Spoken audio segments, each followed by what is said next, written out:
All right, I hope you're having a good time right now. We are counting down. It is an hour, 24 minutes away from the big ball dropping live. Look here, Times Square, and you see a lot of revelers out there. They're ready to go. About 15, 16,000 people out there at this time. We got 2 reporters there on the ground awaiting for that big ball to drop.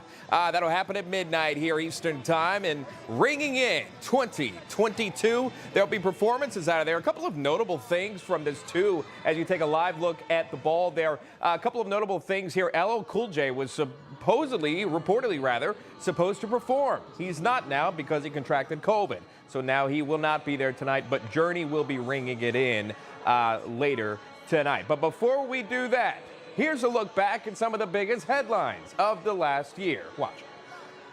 The first seconds of 2021 in Times Square were a relatively melancholy affair.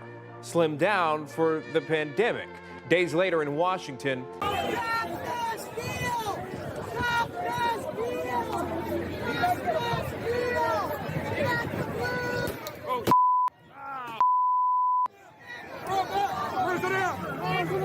was loud. America was transfixed by the Capitol breach that capped the Trump presidency, followed by a second impeachment trial brought in record time by House Democrats. The Senate judges that the respondent, Donald John Trump, former president of the United States, is not guilty as charged. President Joe Biden took office promising 2 things: unify the United States and end the pandemic. But he started out by erasing some of what his predecessor accomplished, like energy independence and border security. Vengo acá, si me dan asilo, o dejan pelear mi caso, o vean lo que hacen. Then it became clear solving the pandemic would be harder than Democrats had publicly reckoned. In May, the president tweeted, "The rule is now simple. Get vaccinated or wear a mask until you do. The choice," he said, "was yours." And on July 4th, the president declared independence from COVID. It no longer controls our lives. It no longer paralyzes our nation. But it wasn't that simple. The Delta variant was just getting going, and there wasn't much of a choice for long.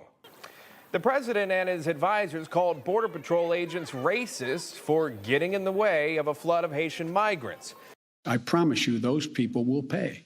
They will be an investigation underway now, and there will be consequences. The investigation into the Border Horse Patrol actually went nowhere, but the illegal immigrants, they kept coming in day after day, night after night.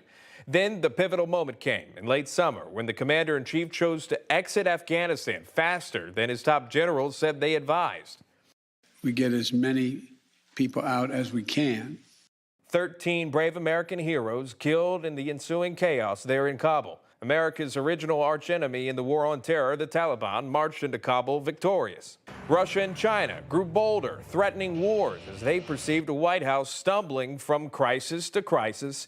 Chaos also gripped America's blue cities, and people lined up once again for COVID tests, somehow in short supply. I did one yesterday where I waited for 2 hours. Supplies were short on shelves as well, prices soaring at rates not seen in 40 years. The supply chain issue has hit everybody around the world. How's it impacting your industry? It's expensive. Import duty's gone and freight has gone mental. Republicans felt the political winds turning, yet Democrats and most media still didn't see it coming at the Commonwealth. Republicans swept Virginia, 3 new faces, reflecting a revived Republican Party heading into a brand new year. We will not be a commonwealth of low expectations. We'll be a commonwealth of high expectations.